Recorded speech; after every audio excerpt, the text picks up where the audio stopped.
হাদি ভাইয়ের মৃত্যু যে হয়েছে বা তাকে যে হত্যা করা হয়েছে, এটার বিচার তো আমরা চাইছি। শুধু বিচার চাইছি না, সেই সাথে চাইছি আমরা ভারতের আগ্রাসন বিরোধী যত কিছু বাংলাদেশে চলমান সেগুলো থেকে আমরা মুক্ত চাইছি।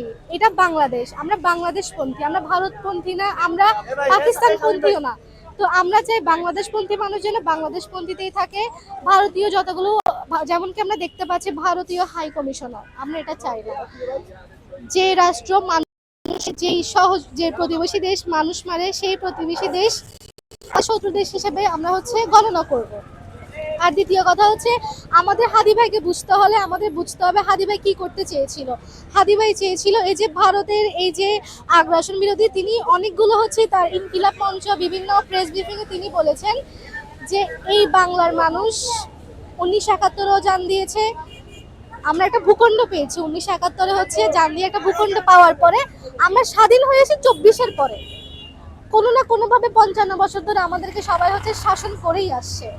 তো আমরা পুরো বাংলাদেশে একটাই মহানায়ক ছিল যারা যে ভারতের আগ্রাসনের বিরুদ্ধে গিয়ে কথা বলে। তো আপনারা বুঝতে পারবেন যে তাকেই মেরে ফেলা হয়েছে। তাহলে আজকে আমি কথা বলবো, কালকে আপনি কথা বললেন ভারতের বিরুদ্ধে, তাহলে আপনাকেও মেরে ফেলা হবে। এটা একদম ক্লিয়ার কথা। আর আমরা আরেকটা কথা শুনতে পাই, যেদিন হাদি ভাইয়ের উপর গুলি করা হয়েছে তিনি তাৎক্ষণিক মারা যান, কিন্তু আমাদের ইন্টারিম সরকার দায় এড়ানোর জন্য এতদিন ওয়েট করিয়েছে, তাকে সিঙ্গাপুর নিয়ে গিয়েছে, এখন বলছে হাদি ভাই মারা গিয়েছে।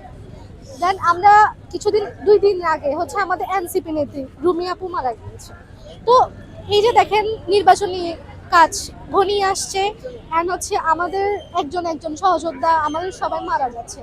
তো নির্বাচন যখন আসবে তখন দেশের পরিস্থিতি কি হবে? আর নির্বাচনে হাই কমিশনার বলেছে যে নির্বাচন আসলে একটা দুটা খুন হয়, কেন হবে? এটা তো আফগানিস্তান না, এটা পাকিস্তান না, এটা বাংলাদেশ।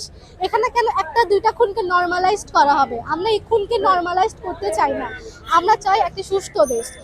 আর এই যে হাদি ভাই মারা গেল, আপনারা দেখলেন যে হাদি ভাই চলে গেছে কিন্তু পুরো বাংলাদেশের মানুষকে তিনি একজোট করেছেন। ঠিক আছে, বামপন্থী ডানপন্থী সবাই এখন হাদি ভাইয়ের কাতারে।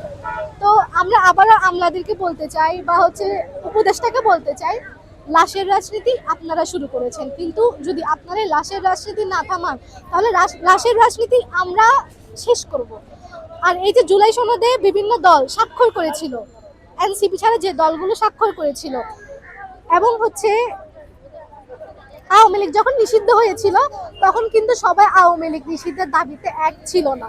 প্রধান উপদেষ্টাকে যে কোনোভাবে চাপ দেওয়া হচ্ছিল আওয়ামী লীগ যাতে নিষিদ্ধ না হয়, যাতে তাদের ভোট ব্যাংক যেটা ছিল ওইটা জামাত আর বিএনপির খাতায় পড়ে।